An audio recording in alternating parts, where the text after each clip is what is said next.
Hey guys, this week I am beaming to you from my kitchen where I am lodging a protest about doing the dishes. I am not going to do them. That's your next task, our big project coming up. It's all about activism and local activism especially. I'm going to walk into my office now and talk to you guys a little bit more about it. I hope this isn't giving anybody vertigo. So yeah, this next project is all about getting your voice heard. There are a bunch of different ways that we lodge protests. It could be designing a march. It could be starting a letter campaign. It could be protesting outside of the dean's office. This happens on college campuses. You can do a sit-in. I was talking to my in-person class, and one of the things that they really wanted was 25-cent coffee from the coffee shop. So they were thinking about lodging a protest by getting a bunch of them together and with their sleeping bags, and they were going to sleep right outside the coffee shop until they got their 25-cent coffee. They were doing a sleep-in. So think about that. Think about what are the issues that you care about? What are the kinds of things you want to see done? And you know, we are just completely inundated by a bunch of information about national issues, from gun control to abortion to legalizing marijuana on the national level. You know, there's a bunch of different things that are just great big issues that we hear about all the time. And I think it's really fantastic, and you really should be invested in those issues. But I also think you should find a local angle. They used to say in the 60s, think locally, think globally, act locally. And that's what I want you guys to think about for this campaign. Think about what is a local angle, wherever your locality is.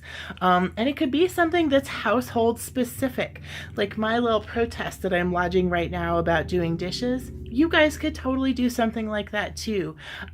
Figure out how to adapt this assignment to whatever your specific local issue is that you care about. And it could be something involving your neighborhood, your street, your city. It could be something at the state level too.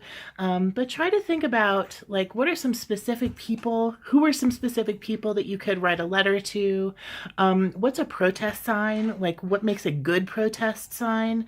And then think about how you want to talk about those different materials.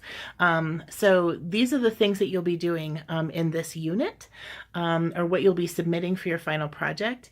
You will have to title your campaign. I want you to come up with a hashtag that is unique to your campaign. That's going to be the title of your protest. You will design a protest sign. You will write a letter to somebody who can influence your issue. That could be a household member or a member of Congress or somebody on the school board or a teacher or a dean or, you know, maybe somebody who's active in the local neighborhood. So a letter, and then you'll also be doing an artist statement about all the rest of these materials.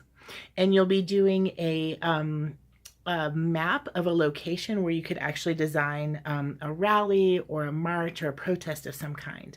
So you'll have to figure out what that location is, find or draw a map of that location, provide an explanation for why that's an ideal location. For instance, I could draw a map of my kitchen for that. And then you'll also have to figure out, like, what are the permits that you'd have to have in order to have a rally or a protest in that location? How expensive are they? So all the details are on the assignment sheet that I've uploaded to D2L. And I also have an assignment for you guys to do on the discussion board. I've already posted an example. I want you to find a local it doesn't have to be local. I want you to find an activism campaign. Look online. You could just even do like activism fails. look around. Sometimes they're really funny. The one that I posted is hilarious. So see if you can find an example of activism that is effective or ineffective. And you guys are developing your rhetorical skills from this past unit. So I want you to talk about, from a rhetorical standpoint, even if you agree or disagree, whatever, with the issue that people are protesting, is it an effective campaign or not, based on nothing more than just rhetoric? How do they understand the rhetorical situation? Is it something that they're communicating effectively or ineffectively? Do they seem to get who they're talking to and who their audience is and what their audience is really going to be persuaded by? So find an example, talk about it from a rhetorical standpoint, and give us a judgment about whether or not you find it effective. And then do that by Wednesday. And then we will post in response to at least 2 classmates by Sunday and talk about, based on what you read out of the textbook. I've got a reading assignment for you guys to do. All of that is once again available for you on D2L.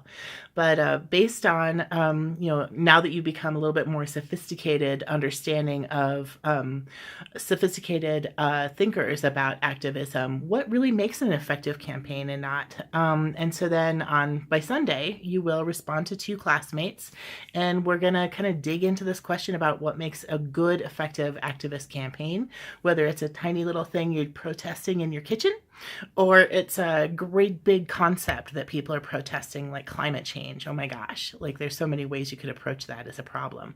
All right. Thank you so much for all of the stuff that you guys have been doing on the discussion board, by the way. I think you're doing fabulous. I keep saying this, but I will get caught up. It's just been a really crazy week, so I'm sure you can relate. I'm super ready for a break. I've posted the details about this assignment, and all the rest of that stuff. If you guys have any questions, or if you're having any issues getting your rhetorical analysis done, get in touch.